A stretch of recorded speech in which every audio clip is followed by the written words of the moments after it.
Vermont's housing crunch is especially acute in ski towns, where property values are skyrocketing and expensive and new homes are being built, all while affordable housing gets harder to come by. VPR's Howard Weiss-Tisman has more.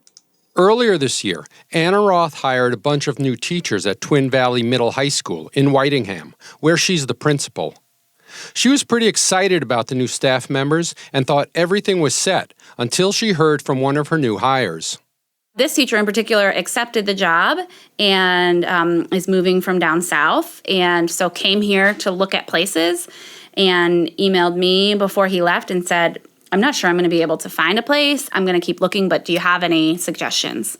Roth's school serves the Deerfield Valley, which is near Mount Snow and 3 other ski mountains, and the region is fueled by a year-round tourist economy. Housing was tight before the pandemic. The nearby town of Wilmington did an analysis a few years ago that found that more than 60% of its homes are vacant part of the year and used seasonally. And because the region is close to Massachusetts, Connecticut, and New York, a lot of people escaped north and bought up properties in the area over the past year. Roth says 5 homes sold on her street in Wilmington recently, and every one went to a second homeowner. It's no secret that there is not a lot of housing around here, especially with the real estate boom that has been happening in the last year. Houses that in the past were rentals for local people, those people are choosing to do Airbnb. I reached out to 2 people who I know who have rentals, and they said they'd moved in the direction of Airbnb. Short-term rentals in the Deerfield Valley have increased by more than 500% since 2016. And so for teachers, service workers, and manual laborers in the Deerfield Valley, it's getting tougher to find a place to live. But for people involved with real estate and home building, it's a very different story. Ryan Holton's family has been building new homes around the valley for decades, and he says he's never seen it this busy. It's booming, yeah.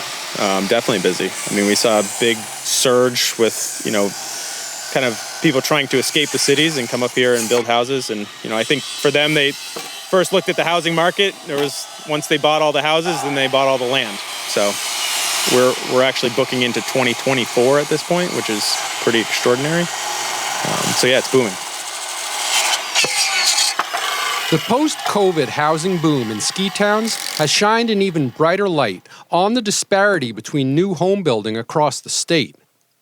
Vermont already had the second highest rate of seasonal homes in the country, and according to a recent statewide housing report, that number has been creeping up every year. But the same report found that outside of Chittenden County, new owner-occupied construction is at a virtual standstill. The report says that if the current trend continues, only about half of the need will be met for people who want to buy a new house. Second homeowners in the Deerfield Valley serve on volunteer boards and spend their money in restaurants and stores. And nobody here will complain too much about this new real estate money that's surging through the local economy. But Gretchen Haverluck, an economy consultant working with the town of Wilmington, says something has to give. It is a crisis. We need to address this. Haverluck says small towns like Wilmington miss out on big affordable housing projects that end up being built in nearby towns like Bennington and Brattleboro, where there's a larger population.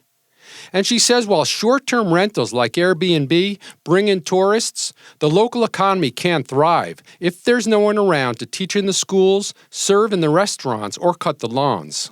That circle of, workforce, housing, the economy, all of that is in a circle.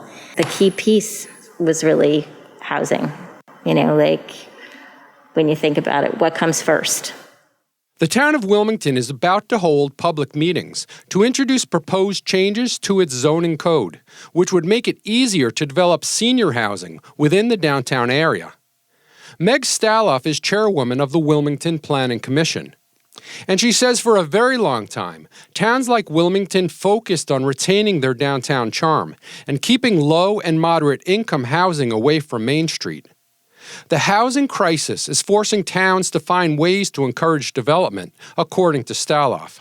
So we're not talking about sprawl necessarily, but we're saying can we fit this in our community in a way that makes sense? And so I think in part it's sort of because we've been so focused on the anti-sprawl, we have created these vibrant village centers, but now we need to incorporate housing within or just on the outsides of those centers, that's what people want. The idea, she says, is that seniors who are living out in the country might want to move to town, freeing up properties for new families to move in. Their first hearing for the new zoning regs is later this month. For VPR News, I'm Howard Weiss-Tisman.